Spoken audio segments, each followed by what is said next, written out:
ದೆಹಲಿಯಲ್ಲಿ ವಿದ್ಯಾರ್ಥಿಗಳು ನಡೆಸ್ತಾ ಇರುವ ಹೋರಾಟ ದಿನದಿಂದ ದಿನಕ್ಕೆ ತೀವ್ರ ಸ್ವರೂಪವನ್ನ ಪಡೆದುಕೊಳ್ತಾ ಇದೆ. ಈ ನಡುವೆ ಕಾಂಗ್ರೆಸ್ ನಾಯಕ ರಾಹುಲ್ ಗಾಂಧಿಯವರು ವಿದ್ಯಾರ್ಥಿಗಳ ಹೋರಾಟಕ್ಕೆ ನೇರ ಬೆಂಬಲವನ್ನ ಸೂಚಿಸುವುದರ ಮೂಲಕ ಪ್ರತಿಭಟನೆಗೆ ಈಗ ದೊಡ್ಡ ಮಟ್ಟದ ರಾಜಕೀಯ ಮತ್ತು ಸಾಮಾಜಿಕ ಬೆಂಬಲ ಸಿಕ್ಕಂತಾಗಿದೆ. ಅಷ್ಟಕ್ಕೂ ನಾನಾ ರಾಜ್ಯಗಳಿಂದ ದೆಹಲಿಗೆ ವಿದ್ಯಾರ್ಥಿಗಳು ಎಂಟ್ರಿ ಕೊಟ್ಟು ರಸ್ತೆಗಿಳಿದು ಹೋರಾಟವನ್ನ ಮಾಡ್ತಾ ಇರೋದಕ್ಕೆ ಮೂಲ ಕಾರಣವೇನು? ರಾಹುಲ್ ಗಾಂಧಿಯವರ ಎಂಟ್ರಿಯಿಂದ ಈ ಹೋರಾಟ ಯಾವ ದಿಕ್ಕಿನತ್ತ ಸಾಗ್ತಾ ಇದೆ? ಸರ್ಕಾರದ ಮಟ್ಟದಲ್ಲಿ ಏನೆಲ್ಲ ಪ್ರಮುಖ ಬೆಳವಣಿಗೆಗಳು ನಡೀತಾ ಇವೆ? ಪ್ರಧಾನಿ ನರೇಂದ್ರ ಮೋದಿ ರಾಜೀನಾಮೆಯನ್ನ ಕೊಡ್ತಾರಾ? ಬಿಜೆಪಿ ಸರ್ಕಾರ ಪತನವಾಗುತ್ತಾ? ಇದರ ಬಗ್ಗೆನೇ ಒಂದು ವಿಶೇಷ ವರದಿ ಇದೆ, ಬನ್ನಿ ನೋಡ್ತಾ ಹೋಗೋಣ. ಸ್ನೇಹಿತರೆ, ಭಾರತದ ರಾಜಧಾನಿ ದೆಹಲಿಯಲ್ಲಿ ಇತ್ತೀಚೆಗೆ ತೀವ್ರಗೊಂಡಿರುವ ವಿದ್ಯಾರ್ಥಿ ಆಂದೋಲನವು ದೇಶದ ಶೈಕ್ಷಣಿಕ ವಿಶ್ವಾಸಾರ್ಹತೆ ಮತ್ತು ರಾಜಕೀಯ ಹೊಣೆಗಾರಿಕೆಯ ಸುತ್ತ ಪ್ರಮುಖ ರಾಜಕೀಯ ಚರ್ಚೆಗಳನ್ನು ಹುಟ್ಟುಹಾಕಿದೆ. ನೀಟ್ ಪ್ರಶ್ನೆ ಪತ್ರಿಕೆ ಸೋರಿಕೆ ಹಾಗೂ ಕೇಂದ್ರೀಯ ಪ್ರೌಢ ಶಿಕ್ಷಣ ಮಂಡಳಿ ಅಂದರೆ ಸಿಬಿಎಸ್ಇ ನಡೆಸಿದ ಆನ್ ಸ್ಕ್ರೀನ್ ಮೌಲ್ಯಮಾಪನ ಪ್ರಕ್ರಿಯೆಯಲ್ಲಾದ ವ್ಯವಸ್ಥಿತ ಅಕ್ರಮಗಳು ಈ ತೀವ್ರ ಹೋರಾಟಕ್ಕೆ ಪ್ರಮುಖ ಕಾರಣಗಳಾಗಿವೆ. ಲೋಕಸಭೆಯ ವಿರೋಧ ಪಕ್ಷದ ನಾಯಕ ರಾಹುಲ್ ಗಾಂಧಿ ಸೇರಿದಂತೆ ಸಮಗ್ರ ವಿರೋಧ ಪಕ್ಷಗಳ ಒಕ್ಕೂಟವು ಈ ವಿದ್ಯಾರ್ಥಿ ಚಳುವಳಿಯನ್ನ ನೇರವಾಗಿ ಬೆಂಬಲಿಸ್ತಾ ಇದ್ದು, ಆಡಳಿತ ಪಕ್ಷ ಅಂದ್ರೆ ಎನ್ಡಿಎ ಮೈತ್ರಿ ಒಕ್ಕೂಟ ಸರ್ಕಾರದ ವಿರುದ್ಧ ತೀವ್ರ ಸಂಘರ್ಷಕ್ಕೆ ಇಳಿದಿದೆ. ಈ ರಾಜಕೀಯ ಬೆಳವಣಿಗೆಯು ಮುಂಬರುವ ದಿನಗಳಲ್ಲಿ ದೇಶದ ಯುವ ನೀತಿ ಮತ್ತು ಶೈಕ್ಷಣಿಕ ಸುಧಾರಣೆಗಳ ಮೇಲೆ ಆಳವಾದ ಪ್ರಭಾವ ಬೀರುವ ಲಕ್ಷಣಗಳನ್ನ ತೋರಿಸ್ತಾ ಇದೆ. ಸ್ನೇಹಿತರೆ, ಕಳೆದ 10 ವರ್ಷಗಳಲ್ಲಿ ನಡೆದ ಪರೀಕ್ಷಾ ಅವ್ಯವಸ್ಥೆಗಳು ಮತ್ತು ಶಿಕ್ಷಣದ ಮೇಲಿನ ಬಜೆಟ್ ಹಂಚಿಕೆ ಕಡಿತವು ಮಧ್ಯಮ ಹಾಗೂ ಬಡ ಕುಟುಂಬಗಳ ಮೇಲೆ ಭಾರಿ ಆರ್ಥಿಕ ಹೊರೆಯನ್ನ ಹೊರಿಸಿದೆ. ವಾರ್ಷಿಕ 2 ಲಕ್ಷಕ್ಕಿಂತ ಕಡಿಮೆ ಆದಾಯವನ್ನ ಹೊಂದಿರುವ ಬಡ ಕುಟುಂಬಗಳು ತಮ್ಮ ಆದಾಯದ 40% ಹೆಚ್ಚಿನ ಹಣವನ್ನ ಖಾಸಗಿ ಶಿಕ್ಷಣಕ್ಕಾಗಿ ವ್ಯಯಿಸ್ತಾ ಇದ್ದು, ತಮ್ಮ ಆಸ್ತಿಗಳನ್ನ ಮಾರಾಟ ಮಾಡಿ ಅಥವಾ ಸಾಲವನ್ನ ಪಡೆದು ತಮ್ಮ ಮಕ್ಕಳ ಶಿಕ್ಷಣವನ್ನ ಪೂರೈಸಬೇಕಾದಂತಹ ಪರಿಸ್ಥಿತಿ ದೇಶದಲ್ಲಿ ಬಂದಿದೆ. ಸ್ನೇಹಿತರೆ, ಮುಂಗಾರು ಅಧಿವೇಶನದ ಮೊದಲ ದಿನವಾದ ಜುಲೈ 20, 2026ರಂದು ವಿದ್ಯಾರ್ಥಿಗಳ ನೇತೃತ್ವದಲ್ಲಿ ಹಮ್ಮಿಕೊಳ್ಳಲಾಗಿದ್ದ ಸಂಸತ್ ಚಲೋ ಮೆರವಣಿಗೆಯು ದೇಶದ ಭದ್ರತಾ ವ್ಯವಸ್ಥೆಯನ್ನ ಬೆಚ್ಚಿ ಬೀಳಿಸಿತು. ಜಂತರ್ ಮಂತರ್ನಲ್ಲಿ ಜಮಾಯಿಸಿದ್ದ 1 ಲಕ್ಷಕ್ಕೂ ಅಧಿಕ ವಿದ್ಯಾರ್ಥಿಗಳು ಸಂಸತ್ ಭವನದತ್ತ ಹೆಜ್ಜೆ ಹಾಕಿದ್ರು. ಇದನ್ನ ತಡೆಯಲು ಪೊಲೀಸರು ಮತ್ತು ಅರಸೇನಾ ಪಡೆಗಳು ತೀವ್ರ ಬಲ ಪ್ರಯೋಗವನ್ನ ಮಾಡಿದ್ವು. ಪೊಲೀಸರು ಬಳಸಿದ ಲಾಠಿ ಚಾರ್ಜ್ ಮತ್ತು ಅಶ್ರುವಾಯು ದಾಳಿಯಿಂದ ಇಡೀ ಪ್ರದೇಶವು ರಣರಂಗದಂತಾಯಿತು. ಈ ಘರ್ಷಣೆಯ ಸಂದರ್ಭದಲ್ಲಿ ತಪ್ಪಿಸಿಕೊಳ್ಳಲು ಯತ್ನಿಸಿದ ಸಾವಿರಾರು ವಿದ್ಯಾರ್ಥಿಗಳು ಆಡಳಿತ ಪಕ್ಷದ ಅಂದ್ರೆ ಎನ್ಡಿಎ ಒಕ್ಕೂಟದ ಭಾಗವಾಗಿರುವ ಜನತಾದಳ ಯುನೈಟೆಡ್ ಪಕ್ಷದ ಕಚೇರಿಯ ಮುಂಭಾಗಕ್ಕೆ ಓಡಿದ್ರು. ಅಲ್ಲಿ ಸಂಭವಿಸಿದ ನೂಕು ನುಗ್ಗಲಿನಲ್ಲಿ ಕಚೇರಿಯ ಗೋಡೆಯೊಂದು ಕುಸಿದು ಜಂತರ್ ಮಂತರ್ನಲ್ಲಿ ಉಪವಾಸ ಸತ್ಯಾಗ್ರಹ ನಡೆಸ್ತಾ ಇದ್ದ ಆಲ್ ಇಂಡಿಯಾ ಸ್ಟೂಡೆಂಟ್ಸ್ ಅಸೋಸಿಯೇಷನ್ ಸಂಘಟನೆಯ 3 ಪ್ರಮುಖ ಕಾರ್ಯಕರ್ತರು ತೀವ್ರವಾಗಿ ಗಾಯಗೊಂಡ್ರು. ದೆಹಲಿ ಪೊಲೀಸರ ಪ್ರಕಾರ ಇವರು ಯಾವುದೇ ರೀತಿಯ ಲಾಠಿ ಚಾರ್ಜ್ ಅನ್ನ ಮಾಡಿಲ್ವಂತೆ, ಬಲ ಪ್ರಯೋಗವನ್ನ ಮಾಡಿಲ್ವಂತೆ. ಆದ್ರೆ ವಿದ್ಯಾರ್ಥಿಗಳು ಮಾಡಿರುವಂತಹ ವಿಡಿಯೋಗಳಲ್ಲಿ ಹಾಗೆ ಆಸ್ಪತ್ರೆಗಳಲ್ಲಿ ದಾಖಲಾಗಿರುವಂತಹ ವಿದ್ಯಾರ್ಥಿಗಳ ಮೈಗಳನ್ನ ನೋಡಿದ್ರೆ ಎಂತವರು ಕೂಡ ಬೆಚ್ಚಿ ಬೀಳಬೇಕಾಗುತ್ತೆ.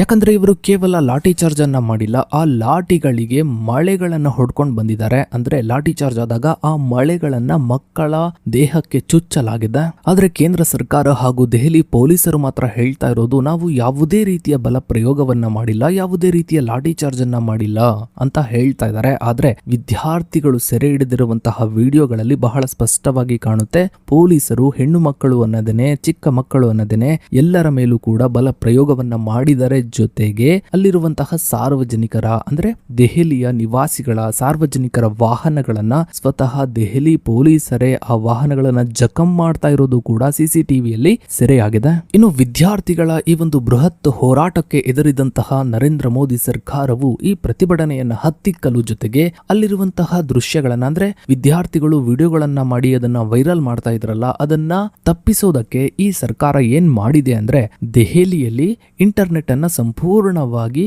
ಸ್ಟಾಪ್ ಮಾಡಿದೆ. ಜೊತೆಗೆ ಸಾರಿಗೆ ವ್ಯವಸ್ಥೆಯನ್ನ, ಬಸ್ಸುಗಳನ್ನ, ಮೆಟ್ರೋವನ್ನ, ರೈಲುಗಳನ್ನ ಸ್ಥಗಿತಗೊಳಿಸಲಾಗಿತ್ತು. ಇನ್ನು ವಿದ್ಯಾರ್ಥಿಗಳ ಈ ಒಂದು ಹೋರಾಟ ನಿನ್ನೆ ಮೊನ್ನೆ ಶುರುವಾದದ್ದಲ್ಲ. ಬರೋಬ್ಬರಿ 1 ತಿಂಗಳಿನಿಂದ ವಿದ್ಯಾರ್ಥಿಗಳು ಬಹಳ ಅಚ್ಚುಕಟ್ಟಾಗಿ, ಬಹಳ ಶಾಂತಿಯುತವಾಗಿ 1 ತಿಂಗಳಿನಿಂದ ಈ ಒಂದು ಹೋರಾಟವನ್ನ ಮುನ್ನಡೆಸಿಕೊಂಡು ಬರ್ತಾ ಇದ್ರು. ಹೀಗಾಗಿ ಕೇಂದ್ರ ಸರ್ಕಾರವು, ಮೋದಿ ಸರ್ಕಾರವು ಈ ಒಂದು ಹೋರಾಟವನ್ನ ಹೇಗಾದ್ರೂ ಮಾಡಿ ಹಿಂಸಾಚಾರಕ್ಕೆ ತಿರುಗಿಸಬೇಕು, ಈ ಒಂದು ಹೋರಾಟವನ್ನ ಹತ್ತಿಕ್ಕಬೇಕು, ನಮ್ಮ ಭ್ರಷ್ಟಾಚಾರವನ್ನ ನಾವು ಸೇಫ್ ಮಾಡ್ಕೋಬೇಕು, ನಮ್ಮ ರಾಜಕಾರಣಿಗಳನ್ನ ನಾವು ಸೇಫ್ ಮಾಡ್ಕೋಬೇಕು ಅಂತ ನಾನಾ ರೀತಿಯ ಪ್ರಯತ್ನಗಳನ್ನ ಮಾಡ್ತಾ ಬಂತು. ಜಂತರ್ ಮಂತರ್ನ ಕಾಲೇಜಿನ ಶೌಚಾಲಯಗಳಲ್ಲಿ ನೀರನ್ನ ಬಂದ್ ಮಾಡೋದು, ಹಾಗೆ ಪೊಲೀಸರ ಹೆಸರಿನಲ್ಲಿ ಯಾವುದೇ ನಾಮಫಲಕ ಇಲ್ಲದೆ, ನೇಮ್ ಬೋರ್ಡ್ ಇಲ್ಲದೆ ಗೂಂಡಾಗಳನ್ನ ಬಿಟ್ಟು ಅವರ ಕೈಲಿ ಲಾಠಿಯನ್ನ ಕೊಟ್ಟು ವಿದ್ಯಾರ್ಥಿಗಳ ಮೇಲೆ ಬಲ ಪ್ರಯೋಗವನ್ನ ಮಾಡೋದಕ್ಕೆ ಈ ಕೇಂದ್ರ ಸರ್ಕಾರ, ದರಿದ್ರ ಸರ್ಕಾರ ಒಂದು ರೀತಿಯ ಆಜ್ಞೆಯನ್ನ ಮಾಡಿತ್ತು. ಇನ್ನು ಇದಷ್ಟೇ ಅಲ್ಲದೆ ಈ ಕೇಂದ್ರ ಸರ್ಕಾರದ ಕುತಂತ್ರ ಬುದ್ಧಿ ಯಾವ ಹಂತಕ್ಕೆ ತಲುಪಿತ್ತು ಅನ್ನೋದಕ್ಕೆ ಒಂದು ಭಯಾನಕ ಸಾಕ್ಷಿ ಕೂಡ ಸೆರೆಯಾಯಿತು. ಅದೇನು ಅಂದ್ರೆ ಕಲ್ಲುಗಳೇ ತುಂಬಿದ್ದಂತಹ ಒಂದು ಭಯಾನಕ ಟ್ರಕ್ ಅನ್ನ ಈ ಜಂತರ್ ಮಂತರ್ ಪಕ್ಕದಲ್ಲಿ ನಿಲ್ಲಿಸಲಾಗಿತ್ತು. ಇದನ್ನ ಯಾರು ತಂದು ನಿಲ್ಲಿಸಿದ್ರು, ಯಾವ ಕಾರಣಕ್ಕೆ ನಿಲ್ಲಿಸಿದ್ರು, ಯಾಕೆ ಇಷ್ಟೊಂದು ಕಲ್ಲುಗಳನ್ನ ತಂದು ಅಲ್ಲಿ ಇಡಲಾಗಿತ್ತು ಅನ್ನೋ ಬಗ್ಗೆ ಕೇಂದ್ರ ಸರ್ಕಾರ ಯಾವುದೇ ರೀತಿಯ ಸ್ಪಷ್ಟ ಮಾಹಿತಿಯನ್ನ ನೀಡಲಿಲ್ಲ.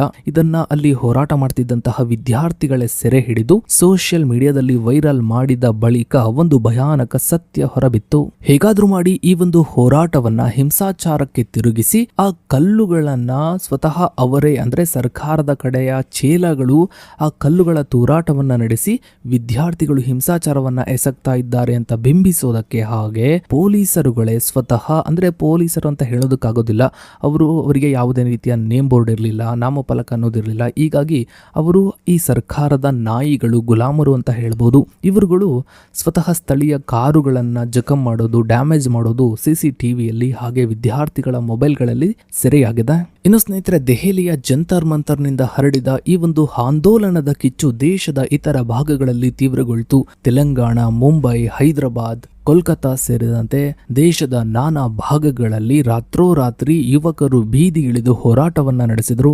ಇನ್ನು ಸ್ನೇಹಿತರೆ, ರಾಹುಲ್ ಗಾಂಧಿಯವರು ಈ ಹೋರಾಟವನ್ನು ದೇಶದ ಪ್ರತಿಯೊಂದು ಕುಟುಂಬದ ಆತ್ಮಾಭಿಮಾನದ ಪ್ರಶ್ನೆಯನ್ನಾಗಿ ಬಿಂಬಿಸಲು ಯತ್ನಿಸಿದ್ದಾರೆ.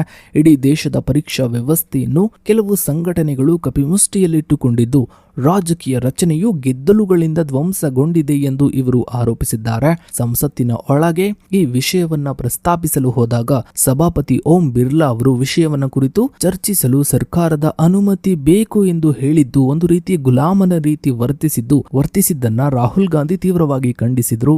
ಪ್ರಜಾಪ್ರಭುತ್ವದ ದೇವಾಲಯದಲ್ಲಿ ಚರ್ಚೆ ನಡೆಯಲು ಸಂಸತ್ತು ಸರ್ಕಾರದ ಒಪ್ಪಿಗೆಯನ್ನ ಪಡೆಯಬೇಕಾಗಿ ಬರುವುದು ದುರಾದೃಷ್ಟಕರ ಎಂದು ಇವರು ಕಿಡಿಕಾರಿದರು. ಇನ್ನು ಜುಲೈ 21ರಂದು ನವದೆಹಲಿಯ 7 ಲೋಕ ಕಲ್ಯಾಣ ಮಾರ್ಗದಲ್ಲಿರುವ ಪ್ರಧಾನಮಂತ್ರಿ ನಿವಾಸದ ಮುಂಭಾಗದಲ್ಲಿ ನಡೆದ ಧರಣಿಯು ಅತ್ಯಂತ ನಾಟಕೀಯ ಬೆಳವಣಿಗೆಗಳಿಗೆ ಸಾಕ್ಷಿಯಾಯಿತು.